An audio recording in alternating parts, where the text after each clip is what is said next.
Galera, nós vamos começar aqui a gravação da nossa aula, tá certo? Seria o tema da nossa aula de hoje. Infelizmente, o Wi-Fi caiu e não voltou mais. Então, nós vamos começar um novo capítulo do livro que vai falar sobre urbanização, ok? Inicialmente, numa perspectiva mais mundial, e em seguida a gente vai tratar do processo de urbanização no Brasil, tá ok? Então, alguns assuntos que nós vamos ver aqui nessas lâminas que eu irei passar hoje para vocês, nós vamos ver, também está no livro, né, no capítulo, certo? Mas tem alguns trechos que nós vamos ver no capítulo, né? Então, algumas coisas que nós vamos ver hoje, vocês vão se lembrar que nós estivemos vendo mais adiante, seguindo aí as páginas do livro, tá certo? Aqui eu tenho algumas imagens, né, de algumas cidades, o trecho urbano de algumas cidades. Quando eu falo em urbanização, certo? É uma parte aí da geografia humana, né? Que diz respeito ao crescimento populacional na cidade em relação à população que vive no campo, na zona rural.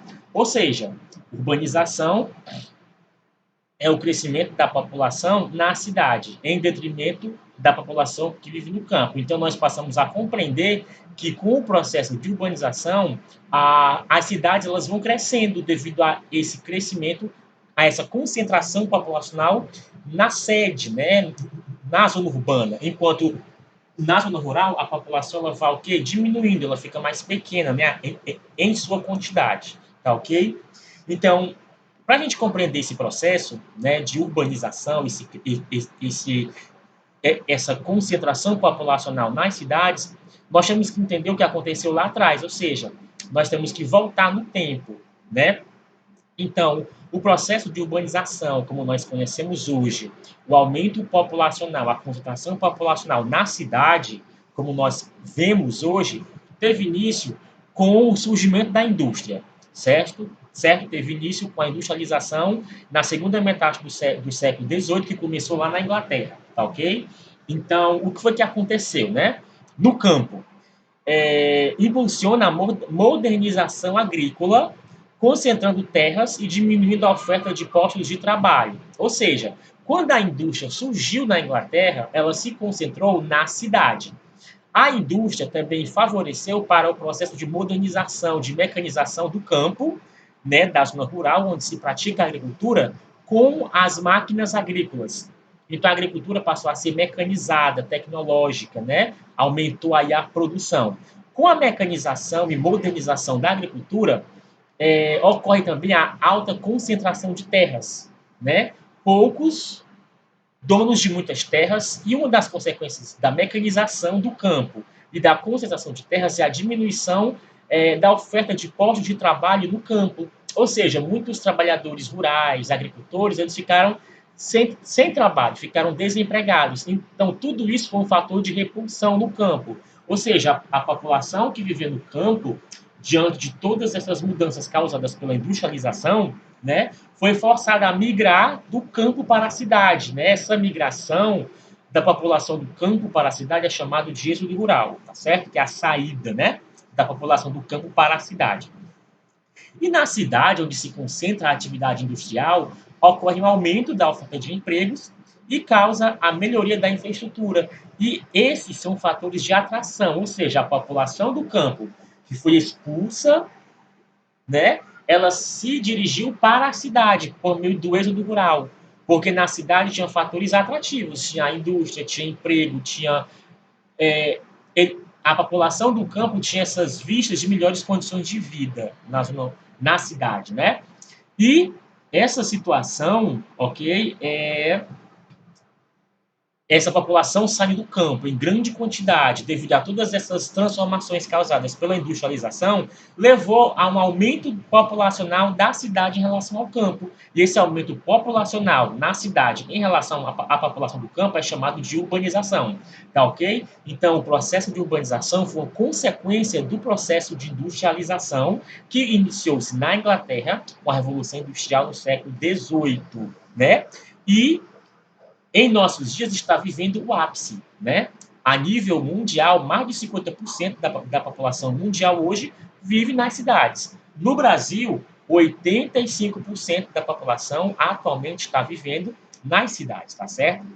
Então, a urbanização resulta aí da transferência de pessoas do meio rural, que é o campo, para o meio urbano, que é a cidade, devido a essas condições causadas pelo processo de industrialização, tá bom?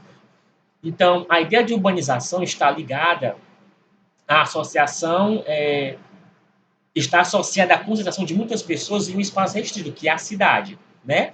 E na substituição das atividades primárias, aquelas ligadas à terra, às atividades agropecuárias, por atividades secundárias e terciárias, né? Tanto a atividade industrial e de serviços, que se concentra onde? Na cidade, certo?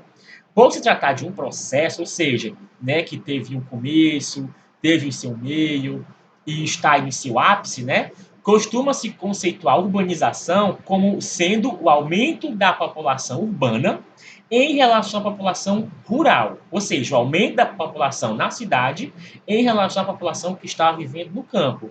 E nesse sentido, só ocorre urbanização quando o percentual de aumento da população urbana é superior, é maior do que a população rural, tá ok? Então, só ocorre urbanização quando o crescimento da população que vive na cidade é maior do que a população que vive no campo. E nós vimos que a urbanização teve início com a industrialização né, na Inglaterra, certo? Lá no século XVIII. Mas como nós conhecemos a urbanização hoje, ela é bastante recente. O fenômeno da urbanização, o crescimento populacional, teve sua explosão, né, sua aceleração, principalmente depois da Segunda Guerra Mundial, ou seja, na segunda metade do século XX, ok?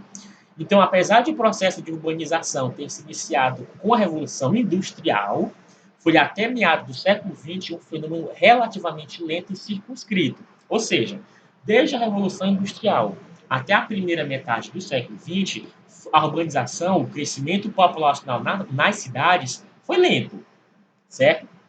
Após a Segunda Guerra Mundial, que eu adiantei para vocês, é que esse fenômeno foi concluído nos países desenvolvidos, né, nos países ricos, teve finalizado após a Segunda Guerra o seu processo de urbanização, e a urbanização se iniciou de maneira aceleradíssima em muitos países subdesenvolvidos depois da Segunda Guerra.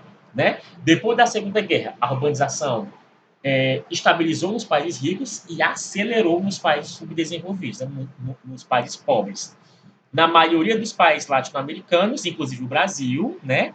E em muitos países asiáticos. O continente africano até hoje é pouco urbanizado, ou seja, a maioria da população na África, nos países africanos, ainda vive na zona rural. São países onde a atividade agropecuária tem destaque na economia desses países, né, africanos. Por quê? Porque a maioria da população desses países vive na zona rural. O que se percebe é que todos os países desenvolvidos, bem como alguns países de industrialização recente, apresentam taxas altas de urbanização, ou seja, países ricos e os países de industrialização tardia, como o Brasil, têm altas taxas de urbanização. Como eu falei para vocês, né? 85% da população brasileira vive nas cidades hoje, com exceção da China e da Índia, né, que também são países emergentes, como o Brasil. São países aí com as maiores populações do planeta, né, de industrialização recente. A China é o primeiro e a Índia é o segundo mais populoso do mundo. Com exceção desses dois países, todos os países industrializados são urbanizados. Ou seja, China e Índia ainda tem boa parte da sua população vivendo na zona rural, certo? Com exceção desses dois países, todos os países industrializados eles são urbanizados, ou seja, tem a maioria da sua população vivendo nas cidades. Entretanto, há países que apresentam índices muito baixos de industrialização e outros que praticamente não dispõem de um parque industrial. E mesmo assim são fortemente urbanizados. Interessante, né? Já que a atividade industrial se concentra em sua maioria na cidade, certo? Existem países que não são industrializados, mas mesmo assim são altamente urbanizados, né? Tem grande parte da população vivendo nas cidades. Por que isso ocorre? Isso ocorre pelo crescimento do setor terciário e melhor infraestrutura. O setor terciário são as atividades ligadas ao comércio e aos serviços, como saúde, educação, transporte, segurança pública, é, serviços bancários, turismo, certo? Então, nesses países que não têm o parque industrial desenvolvido, mas mesmo assim são altamente urbanizados, né? É porque nas grandes cidades desses países, o setor terciário está em alta e emprega boa parte da população, né? Do comércio e dos serviços, tá ok? Conclui-se que há dois conjuntos básicos de fatores que condicionam a urbanização. Primeiro são os fatores atrativos, né, que atraem a população para a cidade, e os fatores repulsivos, que repelem, que expulsam a população do campo em direção à cidade, certo? O que é rede urbana? Certo? Esse assunto nós vamos ver aqui um pouco, mas vamos ver também em outras aulas, tá ok? Então, a rede urbana é formada pelo sistema de cidades interligadas umas às outras através dos sistemas de fluxos, transportes, comunicações, etc. Por exemplo, vamos definir de maneira mais clara o que é a rede urbana. Em um país, existem aquelas cidades mais populosas, que têm mais serviços, né? Que polarizam, né, as cidades de menor tamanho ao seu redor, né? E existe aí uma grande malha, um grande sistema de fluxo que faz com que essas pequenas cidades estejam ligadas às cidades maiores que detêm essas maiores quantidades de serviços, de infraestrutura, de transporte, de comunicação, de saúde, certo? Então, esse conjunto, né, esse sistema de cidades formada aí por, né, interligadas umas às outras, né? As menores em relação à cidade maior, que tem muitos serviços que atendem às cidades pequenas, é chamado de rede urbana, certo? Obviamente, as redes urbanas dos países desenvolvidos são mais densas e articuladas, né? Pois tais países apresentam alto nível de industrialização e de urbanização, economias diversificadas e dinâmicas, vigoroso mercado interno e alta capacidade de consumo. Ou seja, nos países ricos, nos países desenvolvidos, a rede urbana, digamos que é mais organizada, é mais articulada, né? As cidades menores têm um acesso mais rápido aos serviços e às infraestruturas das cidades maiores, tá certo? Então, quanto mais complexa a economia de um país ou de uma região, maior a sua taxa de urbanização e a quantidade de cidades. Mais densa é a sua rede urbana e, portanto, maiores são os fluxos que as interligam, né? Num país rico, desenvolvido, esse fluxo, essa ligação, essas redes entre as cidades maiores em relação aos menores, a urbanização é maior, né? Essa rede urbana ela é mais densa, certo? As cidades são mais urbanizadas, tá certo? Assim, as redes de cidades mais densas e articuladas surgem justamente naquelas regiões do planeta onde estão as megalópolis. O que são as megalópolis?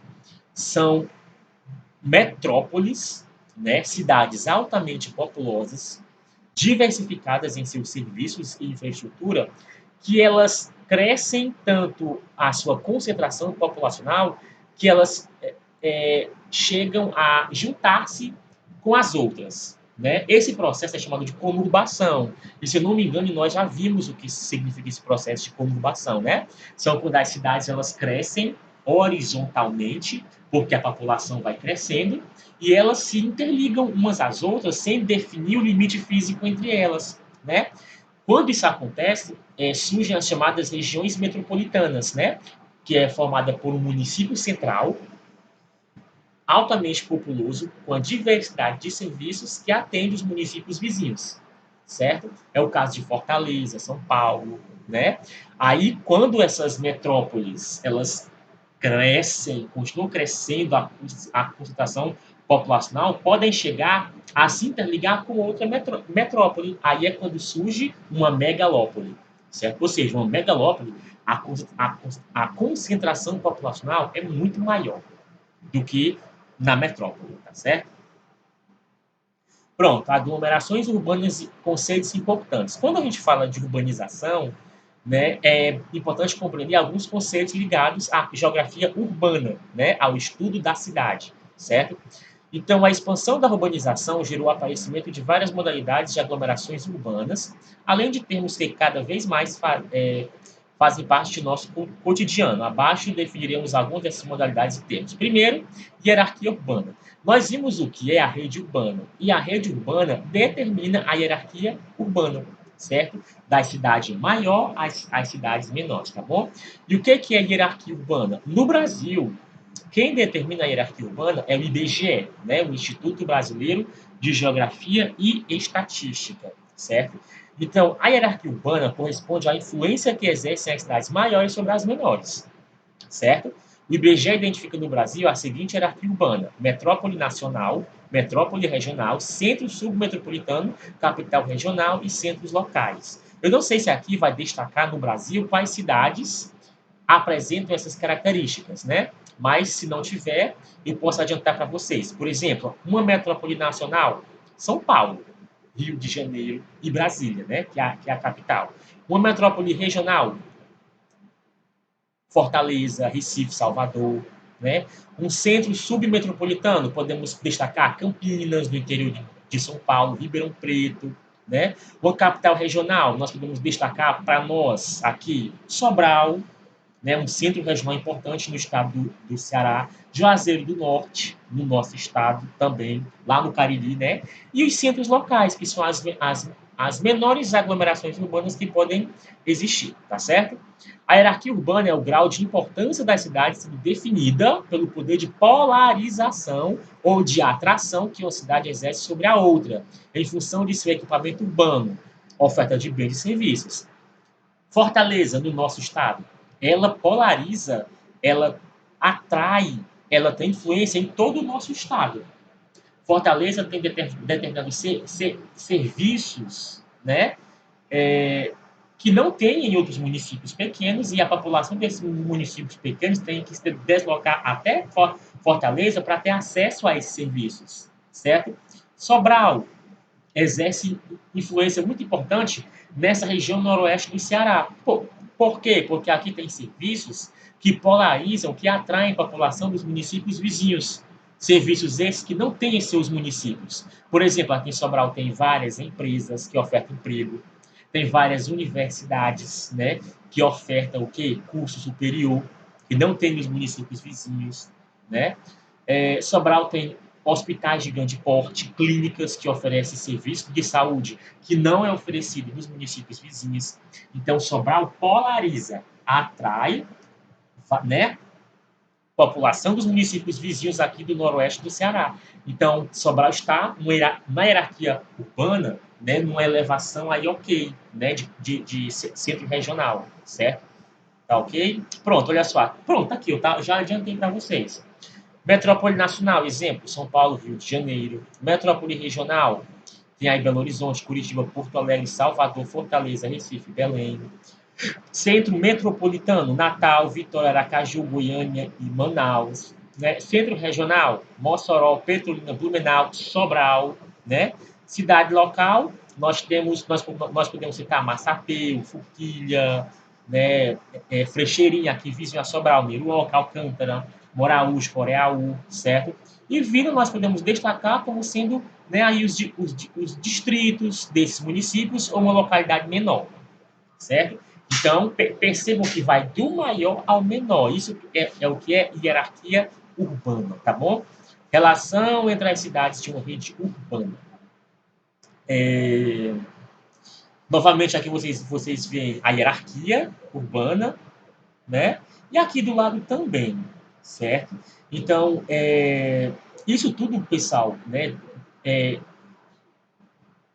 Essas condições de existirem cidades que são mais desenvolvidas, populosas, com melhor obra de infraestrutura e serviços, né? Isso depende muito até da questão histórica. Por exemplo, geralmente, né, nós podemos pegar o exemplo de São Paulo, que é a cidade mais populosa do Brasil. Né? Aquela cidade ela foi povoada há mais de 400 anos, né? Então, é um longo período. Sobral só tem 200 e pouco, né? Que começou a partir de uma vilazinha. Sem falar que a região sudeste ali passou por um processo de concentração de atividades econômicas ao longo do Brasil colonial, como a mineração, a, a, a cafeicultura, a industrialização no século XX, né? Então, todas essas, principalmente no século XX, né, com o avanço da tecnologia, da indústria, a chamada revolução técnico-científica e o meio técnico-científico informacional, né, aí com o avanço e o surgimento de tecnologias nos transportes e nos meios de comunicação, como, né, computadores, notebooks, a internet, satélites de comunicação que orbitam o planeta, contribui bastante para que ocorra a existência dessa rede, dessa hierarquia urbana, né? Então, por isso que existem, né, que ocorre isso, as cidades que polarizam, né, que atraem, porque tem uma diversidade de serviços, até as vilazinhas, os vilarejos, os distritos de menor extensão e população e serviços, né? É impossível comparar. Nós estamos aqui em Sobral, eu estou em Sobral, vocês no Forquilha. É impossível comparar São Paulo com o quê? Com o Jaibaras, com o Jordão, distritos de Sobral. Nem se compara, né? Então, conurbação, nós já vimos, né? Corresponde ao encontro e junção entre duas ou mais cidades em virtude de seu crescimento horizontal. Em geral, esse processo dá origem à formação de regiões metropolitanas. Eu também já expliquei para vocês, certo? Que quando ocorre o processo de conurbação, cria-se as regiões metropolitanas, né? Porque a cidade central, ela, ela, ela cresce horizontalmente a sua população e chega-se a encontrar o limite de outros municípios, né? Aí junta-se aí, tá ok? É daí de onde surgem as regiões metropolitanas, certo? Megalópole, também já expliquei para vocês, é a conurbação entre duas ou mais metrópoles ou regiões metropolitanas, né? No mundo, as principais megalópolis se encontram em países ricos, em países desenvolvidos, principalmente nos Estados Unidos e no Japão, certo? Nos Estados Unidos existem três megalópolis bastante conhecidas, que é a megalópole Boston, localizada no nordeste dos Estados Unidos. Aí são as iniciais das cidades limites dessa megalópole, que é Boston e Washington, D.C., a capital dos Estados Unidos. E a cidade central a principal cidade dessa megalópole é Nova York. Também existe nos Estados Unidos a megalópole San San, localizada na costa oeste dos Estados Unidos, certo? As cidades extremos dessa megalópole são São Francisco e São Diego, na Califórnia, e a principal cidade dessa megalópole é a cidade de Los Angeles. E também existe nos Estados Unidos a chamada megalópole dos Grandes Lagos, que é a megalópole Chips, que as cidades extremas são Chicago e Pittsburgh, né? E ela é chamada de megalópole dos Grandes Lagos, porque se localiza aí na região dos Grandes Lagos, na fronteira com o Canadá. E também existe a megalópole Tokaido, lá no Japão, certo? Onde a principal cidade é Tóquio, a capital do Japão, certo? E também existe a megalópole europeia, que inclui áreas de vários países vizinhos. Essa megalópole da Europa pega áreas da Inglaterra, Londres, Paris, na França, e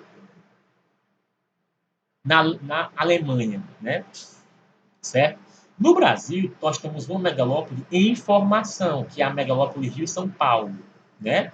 Que se localiza na região sudeste do Brasil, no Vale do Paraíba, incluindo o município da região metropolitana das duas grandes cidades. O elo de ligação dessa megalópole é a Via Dutra, certo? É uma rodovia, né? Então, tem São Paulo, Rio de Janeiro, ao longo da Via Dutra, tem vários municípios que estão se conurbando, né? E essa megalópole está em formação. Aqui está uma imagem de um trecho da megalópole Boston, ela é gigantesca. Vocês estão vendo aqui no mapa, certo? Os extremos dessa megalópole. E está aqui Nova York, bem no centro, né? As principais cidades, Boston, Nova York, Filadélfia, Baltimore e Washington, D.C. E aqui uma imagem, né, de um trecho da megalópole Chips, a megalópole dos Grandes Lagos. Vocês estão até vendo aqui uma parte, né, de um lago na fronteira dos Estados Unidos com o Canadá. Então, as principais cidades são Chicago, Pittsburgh, Cleveland e Buffalo. E a megalópole Tokaido, vocês estão vendo aqui a imagem do Japão, olha, né? Uma imagem noturna do Japão, que mostra os extremos dessa megalópole, né? De Fukuoka até Tóquio aqui, certo? Então, as principais cidades dessa megalópole são Tóquio, Kawasaki, Nagoya, Kyoto, Kobe, Nagasaki e Osaka, certo? E aqui um trecho da megalópole brasileira, né? Rio de Janeiro, a região metropolitana, São Paulo e sua região metropolitana, a Via Dutra, onde tem alguns municípios, né? As margens dessa rodovia que estão aí em crescimento populacional, em processo de conurbação, e daqui a alguns anos vão aí formar essa megalópole, certo? O que é região metropolitana? Corresponde ao conjunto de municípios conurbados a uma região, a uma metrópole e que desfrutam de infraestrutura e serviços em comum. Né? Eu dei o exemplo de Fortaleza, São Paulo, certo? São municípios que se conurbaram com a metrópole, né? E desfrutam aí de uma infraestrutura e serviços comum. O que é planejado para Fortaleza, em conjunto também é planejado para Calcaia, Maracanaú, Maranguape, Eusébio, Itaitinga e outros municípios vizinhos, certo? Isso vale para qualquer região metropolitana do Brasil. O que é uma megacidade? Corresponde ao centro urbano com mais de 10 milhões de habitantes. Hoje, em torno de 21 cidades do mundo podem ser consideradas megacidades. Dessas, 17 estão em países subdesenvolvidos. No Brasil, São Paulo e Rio de Janeiro estão nessa categoria. Ou seja, para classificar uma megacidade, é um critério meramente quantitativo, numérico. Qualquer cidade que tem mais de 10 milhões de habitantes é uma megacidade, certo? Não importa se é em país rico ou é em país pobre, tá bom? Mas a maioria delas, né? Existem 21 megacidades no mundo hoje. 17 estão em países subdesenvolvidos. Inclusive duas no Brasil, São Paulo e Rio de Janeiro. Ou seja, isso quer dizer que somente 3 estão em países ricos, né? Tóquio, Nova York, e eu não lembro a outra, mas são 3 em países ricos, 17 nos países pobres. E o que é uma cidade global? O que é utilizado? Quais são os critérios para classificar uma cidade global? São as cidades que polarizam o país todo e servem de elo de ligação entre o país e o resto do mundo. Possuem o melhor equipamento urbano do país, além de concentrarem as sedes das instituições que controlam as redes mundiais, como bolsas de valores, corporações bancárias e industriais, companhias de comércio exterior, empresas de serviços financeiros, agências públicas internacionais. As cidades mundiais estão mais associadas ao mercado mundial do que à economia nacional. Ou seja, não confundam megacidade com cidade global. Para classificar uma megacidade, eu uso um critério numérico, quantitativo. Tem que ter mais de 10 milhões de habitantes para ser megacidade. Já a cidade global, ela tem uma infraestrutura que alcança não só o país que ela está presente, mas o mundo inteiro. Né? São cidades que são sedes de empresas multinacionais, organismos internacionais, bolsas de valores, certo? Ou seja, são cidades que têm influência no mundo inteiro, né? Não é um caráter quantitativo que classifica uma cidade global, mas sim um caráter qualitativo, né? Tudo isso que eu falei, tudo isso que está aí, tudo isso que está aí, olha, bolsas de valores, instituições bancárias, companhias de comércio exterior, empresas de serviços financeiros, comércios, né? Tudo isso aí qualifica, ou seja, por isso que é um critério qualitativo, qualifica uma cidade global, tá bom? Por exemplo, Nova York. Nova York ela é uma mega cidade e também é uma cidade global, ok? É, Milão, na Itália, não é uma mega cidade, porque ela não tem mais de 10 milhões de habitantes, mas ela é uma cidade global, porque ela tem bolsas de valores, né? É uma cidade que tem influência no mundo todo, ok? Tecnopolo corresponde a uma cidade tecnológica, ou seja, locais onde se desenvolvem pesquisas de ponta. Como exemplo de tecnopolo, nós temos o Vale do Silício, na costa oeste dos Estados Unidos, na Califórnia, certo? Onde fica sede de empresas e universidades que desenvolvem tecnologia de ponta, como a Google, a Apple, a Microsoft, né? Também tem o Tecnopolo de Tsukuba, no Japão, e dentre outros. No Brasil, o principal tecnopolo que existe é em São Paulo, né? Com a existência da Unicamp, a Universidade de Campinas, lá em Campinas, a São Carlos, né, também com a presença de uma universidade aí com muitas pesquisas, e a própria São Paulo, né, com a USP e muitas outras universidades e vários tipos de indústrias, tá bom? Especulação imobiliária. Os especuladores imobiliários são aqueles proprietários de terrenos baldios no espaço urbano que deixam estes espaços desocupados à espera de valorização. Uma das consequências da especulação é a falta de moradias em locais mais bem localizados, fazendo com que as populações de mais baixa renda tenham que viver em áreas distantes do centro ou em favelas, certo? Então, especulação imobiliária é isso, é a supervalorização de espaços que até então não eram valorizados, mas quando chega um empreendimento importante próximo desse local, desse terreno, aí o terreno se supervaloriza, ficando muito caro, né? Dificultando aí a questão da falta de moradias, principalmente para aquela população mais pobre, que é obrigada a viver na periferia das cidades, principalmente em favelas, tá certo?